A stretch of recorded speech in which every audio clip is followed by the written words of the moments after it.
Aloha, this is Pipelineaudio from Kailua Music School. Today I want to talk about big strings versus little strings on a guitar.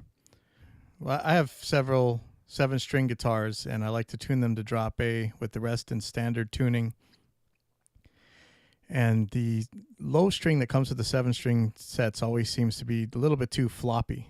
And over time I've been increasing the gauge until I got about the same string tension as I would if it was tuned regularly, or more accurately, I'm trying to keep an even string tension across the board. It seems like a lot of the string packs have oddly different tensions between the strings. Anyway, I've been going bigger and bigger and bigger on that low A string, and on one of my guitars, I've just had a really frustrating day where it should have sounded right, and it didn't. So I went and put the floppy original string on, and it seemed to sound better. And over the years, I've been reading about string tension and how it relates to action. The conventional wisdom is that the more tension you have, the smaller the ellipse of the string travels. So you should theoretically be able to have lower action with a bigger string, keeping in mind that the attachment points, the nut and the bridge, the bottom of the string to the fret is still going to be just as far no matter how big the string gets. It's just the top of the string will be further from the frets with a bigger string.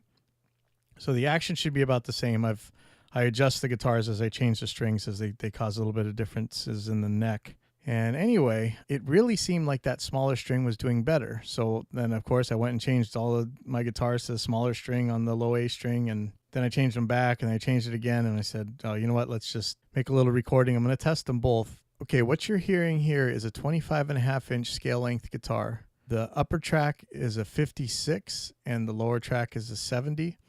I'm using the online String Tension Pro from Diodario to calculate these string tensions. This is a regular Elixir 7-string set, 10, 13, 17, 26, 36, 46, 56. And with the 56, I'm getting 11 pounds of tension. This is about 6 pounds less than the already too floppy E string, which is 16 pounds, which is another 3 pounds below the high A string right above it. Even in B standard tuning, this thing would only be at 14 pounds, which might be okay. The E strings are really floppy on just about every guitar set I see out there, except for those light top, heavy bottom ones, which still sometimes have weird tensions between them. Anyway, the 70 is at 17 pounds. That's a little bit closer to the A string and actually slightly higher than the low E. And so I'm playing a couple different ways, just some eighth notes, alternate pick, open, and then a fret up and down the neck. And another one where I'm just picking down. Another one where I'm doing whole notes and a little hammer-on thing. And you can hear what it sounds like for yourself. One thing that I'm starting to notice, I'm not sure, maybe you should listen to this after you hear them. The amplitudes seem about the same, but there seems to be more RMS value on the bigger string, if that makes any sense. I know these waveforms are a little bit asymmetric. I think these are my blackout pickups. I'm not sure if that's what's doing it or not. The bigger string does seem to sustain more. I think the smaller string seems to have more treble to it, or maybe it's just that it has more high end versus the rest of the note. The bigger string seems a little bit more uniform. Anyway, make of this what you will. Sorry for a long video and sorry for a long talk.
My best takeaway from this is not to get into analysis paralysis like I do and just play your guitar.